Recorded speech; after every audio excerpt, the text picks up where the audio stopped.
Ya, tetapi kita itu harus bisa memposisikan diri kita. Jangan mau kita kemakan, kita terlena, terbuai dengan kemajuan teknologi ini, jadi menjerumuskan diri kita, keluarga kita, dan negara kita sekalipun. Apa contohnya lagi? Banyak dengan adanya kemajuan teknologi, dengan selain tadi provokasi, provokator, anak-anak di usia dini, mereka melihat, mengkonsumsi tontonan, ya, yang harus itu ditonton oleh yang ya sebenarnya tidak layak semua umur, misalnya ya, tontonan-tontonan yang porno. Nah, ini kadang-kadang dikonsumsi orang anak balita. Ya, ini kemajuan teknologi, pada saat itu kan belum ada seperti ini. Nah, kita harus bisa.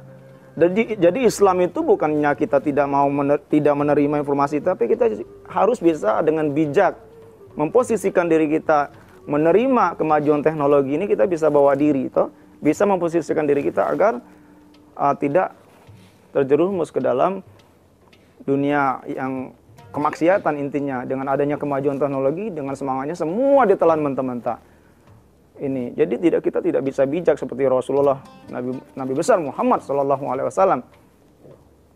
Beliau segala sesuatu itu selalu dikomunikasikan dulu, dimusyawarahkan dulu untuk kebenaran informasi, supaya kita tidak terjerumus kepada perbuatan-perbuatan yang memecah belah seperti itu, atau tadi konsumsi informasi-informasi yang tidak benar. Tadi yang dikonsumsi oleh anak kecil, balita, atau dia belum dewasa tetapi sudah melihat segala sesuatu dengan. Nah, ada satu sisi positifnya dengan kemajuan teknologi ini, dimanfaatkan dengan baik-baik, seperti keilmuan yang dulunya harus kita menempuh jalan yang jauh, panjang, dan waktu berjam-jam, mungkin sehari, tetapi bisa dilaksanakan secara Zoom, seperti dunia perdosenan. Ya, kita mengajar, jadi guru dan seterusnya bisa melalui Zoom. Nah, inilah tadi kemajuan-kemajuan teknologi. Jadi harus bijak kita menanggapinya. Jangan juga dengan adanya kemajuan teknologi ini kita menjadi korban seperti itu. Harapannya seperti itu. Hadirin para pemirsa TV One yang dimuliakan Allah Subhanahu wa taala. Selanjutnya, Rasulullah itu adalah orang yang selalu, ya tadi, beliau adalah orang yang tidak pernah, Rasulullah itu tidak pernah marah, tidak pernah misalnya segala sesuatu langsung memaki-maki orang, langsung ya mengeluarkan kata kotor. Itu Rasulullah. Nah, bisa nggak kita seperti Rasulullah? Beliau selalu benar, kalau berbicara tidak pernah ingkar janji. Beliau selalu membuat sejuk hati orang. Nah, ini sangat penting.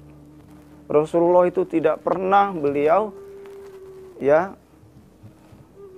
ketemu beliau itu orang merasa takut. Jadi kita kebalik, kalau manusia sekarang, wah, kenapa lari, kabur dari suatu ruangan? Karena mau ketemu si A. Kenapa? Aduh, saya takut, Pak. Kenapa? Nah, itu beda. Kalau Rasulullah, orang mengharap, nunggu kedatangan Rasulullah. Yang seperti ini, bisa nggak kita seperti Rasulullah? Jadi kedatangan kita itu diharapkan oleh orang lain, toh? Diharapkan orang lain supaya orang mau ketemu kita, silaturahmi, ngobrol, sharing, mungkin ada segala macam bisnis yang harus disampaikan. Nah, ini silaturahmi ini sangat penting, karena tanpa silaturahmi, ya, tanpa ini tidak akan mungkin kita dapat informasi. Rasulullah itu dia gemar bersilaturahmi.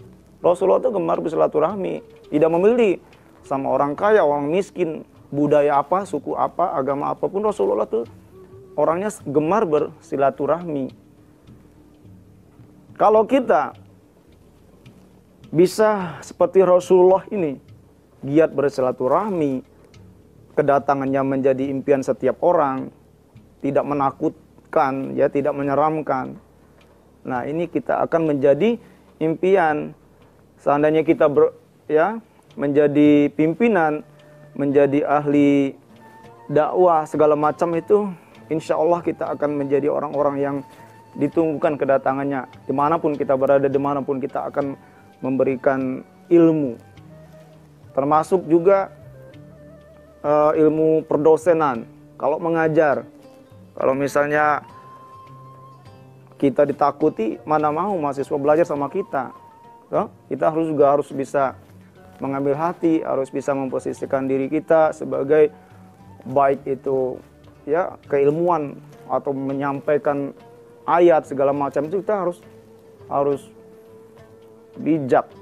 Sudah ada ketentuannya bahwa sampaikanlah dakwah itu dengan tadi ya, serulah dengan bijak, dengan santun. Nah, Rasulullah orangnya santun, sangat santun Rasulullah itu. Yang seperti ini, suri teladan seperti ini sudah jelas kan bahwa Rasulullah itu orang yang terbaik di muka bumi ini. Kenapa kita tidak mau mengikuti jejak Rasulullah? Padahal sudah ada sunnahnya, sudah ada aturan-aturan yang untuk melengkapi yang selama ini masih kita ragu-ragu atau kita belum menguasai dalam kehidupan kita. Rasulullah sudah dijelaskan, sudah ditegaskan bahwa untuk menyempurnakan akhlak. Innama bu'istu liutammima makarimal akhlak. Sesungguhnya aku diutus di muka bumi ini adalah untuk menyempurnakan akhlak. Memang sudah tugas Rasulullah. Beliau menyempurnakan akhlak manusia. Yang dahulu kala orang menyembah berhala, orang menyembah berhala, dengan hadirnya Rasulullah, beliau luruskan. Oh, jangan menyembah berhala karena itu batu. Jangan menyembah yang lain karena batu semua, gunung. Ya, termasuk menyembah boneka. Ya, apa percaya ini menyembah boneka? Itu adalah sifat-sifat syirik. Rasulullah luruskan untuk kembali kepada ajaran agama bahwa percaya kepada Allah Subhanahu wa Ta'ala. Hadirin yang berbahagia, dimanapun kita berada, tetaplah kita ikuti suri teladan Nabi besar Muhammad Sallallahu Alaihi Wasallam dengan berpegang teguh kepada kitabullah. Berpegang teguh kepada kitab Allah, ini adalah wahyu yang diterima, ajaran yang diterima dari Allah melalui malaikat Jibril kepada Nabi kita, Nabi besar Muhammad Sallallahu Alaihi Wasallam. Kitabullah, Al-Quranul Karim itu ada salah satu pacuan kita. Di samping sunnah-sunnah Rasulullah, kita percaya kepada Al-Quran. Bismillahirrahmanirrahim. Dzalikal kitabu la raiba fihi hudan lil muttaqin.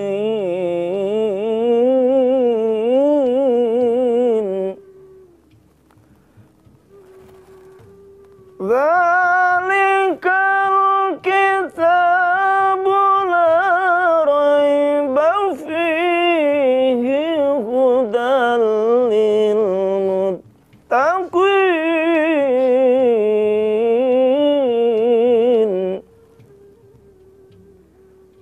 Bahwa tidak ada keraguan kepada kitabullah Al-Quranul Karim sebagai petunjuk bagi umat manusia agar kamu menjadi orang yang bertakwa. Jadi makna ayat ini sangat penting.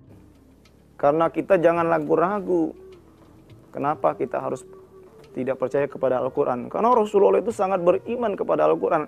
Satu-satunya senjata itu Rasulullah bisa sukses di dalam dia hidup di muka bumi ini. Rasulullah benar-benar memegang teguh Al-Quranul Karim sebagai pegangan hidup, pedoman hidup beliau di muka bumi ini.